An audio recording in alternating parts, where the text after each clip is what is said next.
Many black military men found their ass lynched, found their ass at war in their own shores, or participating in a massacre.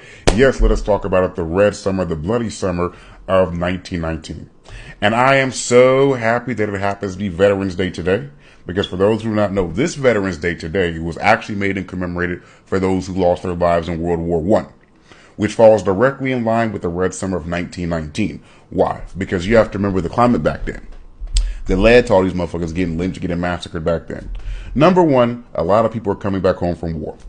Shit's changed. A lot of blacks are migrating to these northern cities. This is called the Great Migration, where you saw waves of blacks moving from the southern states to Chicago, Washington, D.C., anywhere in the Midwest, etc., etc.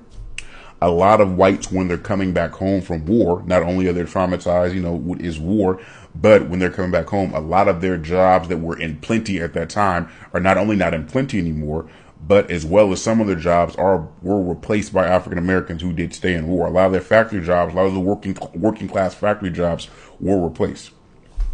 One big element to all of that was the problem that the fucking black soldiers had. Yeah, you gotta blame the black military men. Gotta blame them. Why? Because unfortunately for the black military men who served in World War I, there were a lot who did serve. Some in combative positions, some in non-combative. One particular man, Henry Johnson, aka the Black Death. This was the first American man to receive the Croix de Guerre from the French government for his valorous services against the Germans. But the black soldiers, they went to Europe, fought for their country, died for their country. Some of them lost their cousins over there. Some of them killed, sniped people. All this mental trauma and bullshit that goes through your brain when you're going out there and shooting people for your job, for your employment.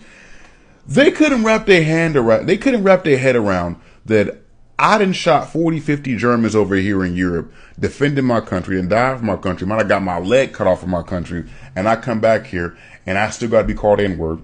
I still got to get lynched.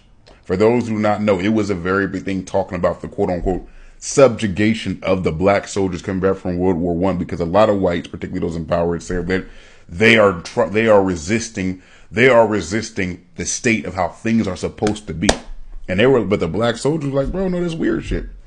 So all of this bullshit led to multiple race riots, multiple massacres in the United States of America.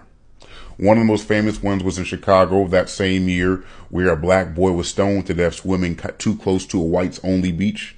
At that point, the whites and blacks had a revolt, had a confrontation. They all started going against each other. 15 whites were killed, 23 blacks were killed. It was stopped when the military got involved. You had one situation in Elaine, Arkansas, where the largest scale massacre of blacks, 200 blacks were killed. All because of these black sharecroppers getting together, having a meeting at the church, discussing fairer wages for picking cotton. There was a confrontation in between them and other white people there.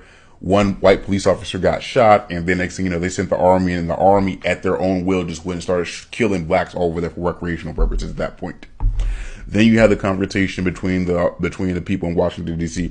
It was a very common thing across the country for black veterans who served in World War I to form armed patrols with weapons and walk around shooting at whites the reason why I love this story is because this is one of the few times in history where blacks, particularly black military men in mass, said, you know what? Fuck it.